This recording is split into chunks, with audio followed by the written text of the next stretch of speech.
Today, I'm going to run through a full set of 44 verbal reasoning questions without looking at the passage. I've split this up into 6 sets where I've eliminated the whole passage, and then the last 5 sets, I've left just the first line.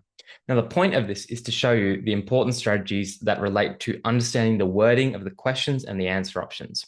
And while no one will use these strategies exactly without ever looking at the passage, everyone who does well will use some element of ruling out answers or selecting an answer based on how the answer and question are worded.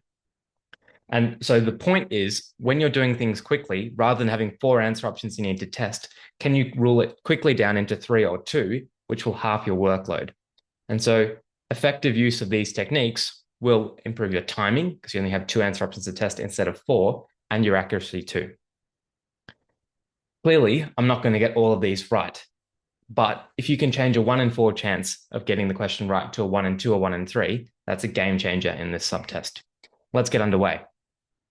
So we start with the least aligned with the fundamental principles of traditional origami, and we are talking about a singular substance, scoring and pre-creasing, geometrical concepts, and temporary adhesive agents.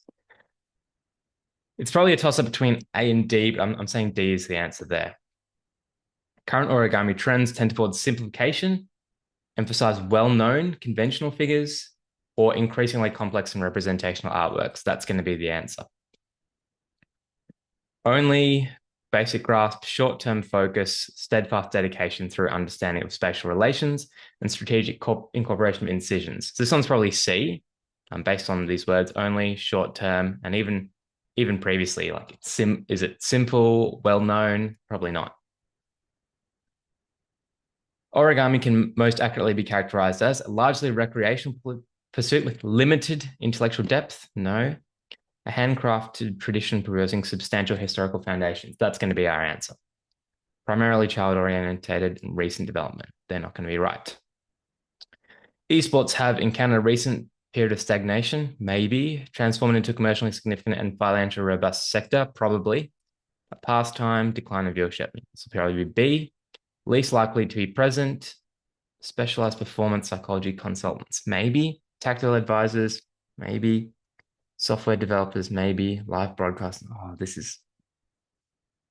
so all of these will be present except one. I'm pretty sure commentators are present. Let's go with B, although it could easily be A or C.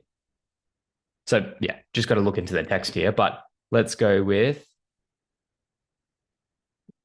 A. The growth of esports can be partially attributed to a perceived decline in traditional sports appeal, maybe increased availability of high bandwidth, contraction of fiscal incentives, a comparative scarcity of streaming content platform.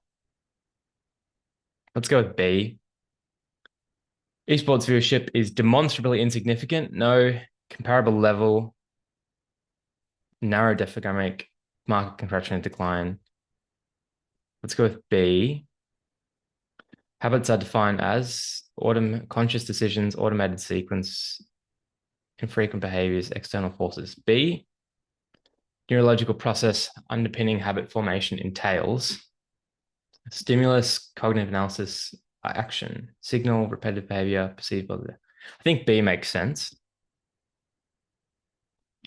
Passage advocates addressing undesirable habits through complete disregard, forcible repression, modification. So I think it's going to be C.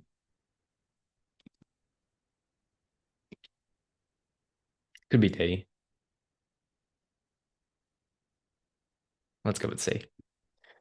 Substituting detrimental habits is be a good thing, right? Less effective, more advanced. Yeah, let's go with B. Defining characteristic of dark matter is emission of easily detectable magnetic radiation, easily detectable, pronounced interaction with photons and charged particles, relatively minor contribution, virtual transparency to all forms of electric radiation.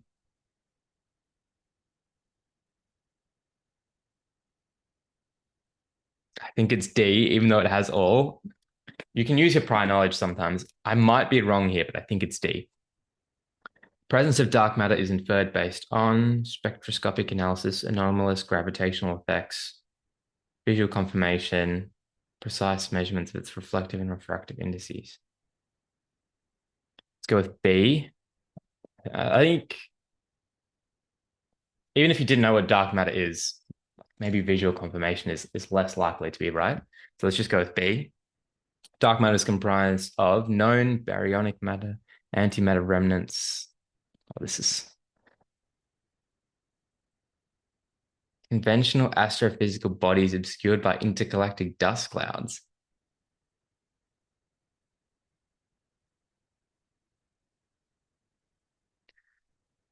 Could be B, could be D. Let's go with D. Comprehensive understanding of dark matter is essential for mapping the distribution and composition of exoplanetary systems, unraveling the cosmological structure and history of the universe, developing, predicting. I think B. It's quite broad. Now, lots of the times I'm not sure here. But you just have to take a guess, obviously, when you have limited information.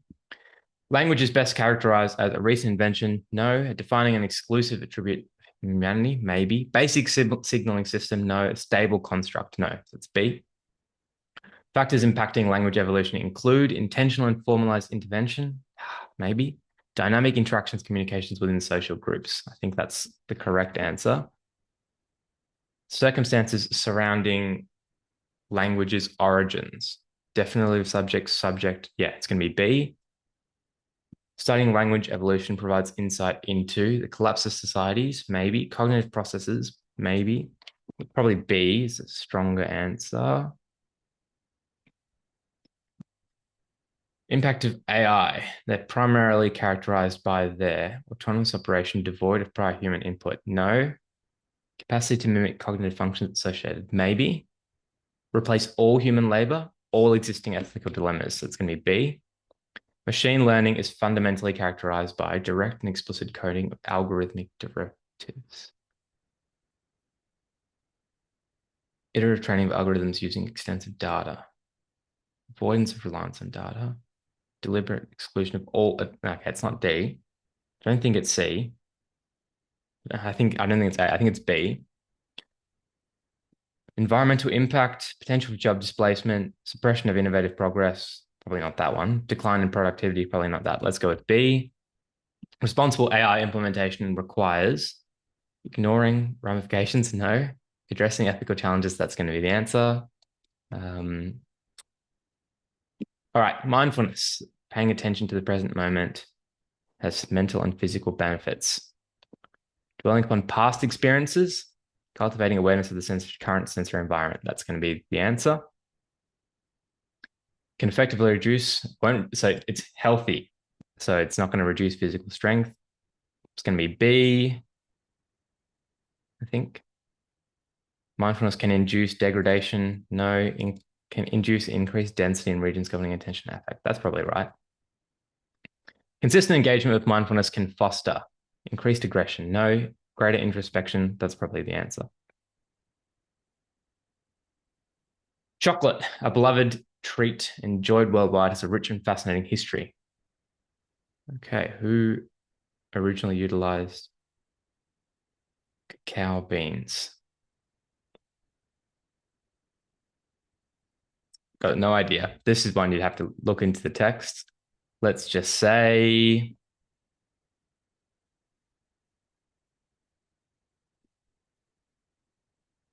D. Oh, wait. Well, I guess maybe that's... is the answer here suggesting that B is the answer? Maybe.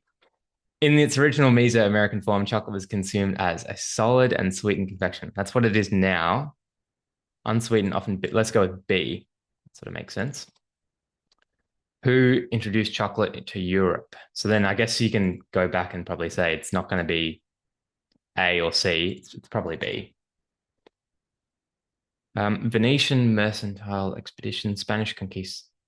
There was French. So you'll find the shorter answers with lots of keywords are great for looking back at the text, but not so good for ruling things out because there's nothing here. Let's say A. Chocolate into a sweet confectionery was due to C. Sleep is a fundamental biological process essential for physical and mental health. During quiescent periods of sleep, the human body actively heightens susceptibility. Tessera, I think B makes sense. C is all metabolic. Insufficient sleep can precipitate enhanced cognitive processing, compromised immune system. So that's going to be B. Recognized stages of a typical sleep cycle encompass sustained wakefulness. That's probably not right. I think it's B. Factors impacting human sleep particles include, human sleep patterns. Exclusively variations. That's probably not right. It might be B. This says solely, this says uniquely. So it's those, I think, adverbs that are quite relevant. Biodiversity, the variety of life on Earth, is crucial for maintaining healthy ecosystems and supporting human well-being. Okay. Homogeneity, probably not. Heterogeneity, that could be right. Let's go with B. Heterogeneous ecosystems furnish services that include generation of pollutants and the fragmentation of habitats, the dispersal of pollen stabilization. Excessive depletion of finite, no, that's probably not right. Not C. That's probably not C. Let's go with B. Threats to biodiversity include initiatives aimed at environmental preservation and restoration. Initiatives aimed at environmental preservation. That doesn't make sense. Destruction of natural habitats and proliferation of contaminants. That could be right.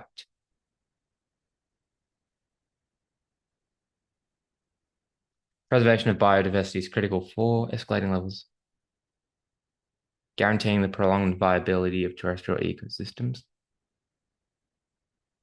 Let's go with B. All right, last passage. Music, a universal human phenomenon, has evolved across cultures and throughout history. Music is best categorized as a regionalized manifestation, no, a global phenomenon, all human societies, static, relatively recent. Okay, it's B. Music can function to foster societal isolation, no, convey affective states, yes. Advancements in instrumentation have led to a reduction in variety, revolutionized composition, and that's going to be the answer. Music's societal role is most closely linked to pollutants, cultural identity, international conflicts. That's probably going to be B. All right, so those are all 44 questions. I'm not sure if having that initial line really did much. You can almost tell the topic of the passage from the answers themselves. But I'd encourage you, have a go at this yourself, whether it's on the UCAT question banks or some online question banks or your MetaPhi or MedEntry. Just try and don't look at the passage at all and see how you go with your answers. And then review it and see, oh, actually, from the phrasing, I could have actually told that was the answer. And so there's a lot of little things that you can look out for here. Obviously, AI-generated questions might seem a bit easier than what you're doing, but you'd be surprised. I reckon at least 10 questions out of 44 will have some level at where these strategies apply. And it's probably more like 20. Okay. So practical things. If you want a copy of these questions and the answers, fill out the form in the description. Any UCAT questions or advice, please let me know via the form. That's the best place to go for free resources, additional help, and more personalized services. And if you found this video helpful, I would really appreciate you guys subscribing to the channel. It means more than you know, and it helps me to generate better content, and any feedback is welcome. And if you enjoyed today's video, I've covered quantitative reasoning without the calculator previously, which would be great for you to have a look at. And something to look forward to would be some decision-making analysis as well. So keep subscribed and keep tuned, and I'll see you guys all next time. Thanks very much.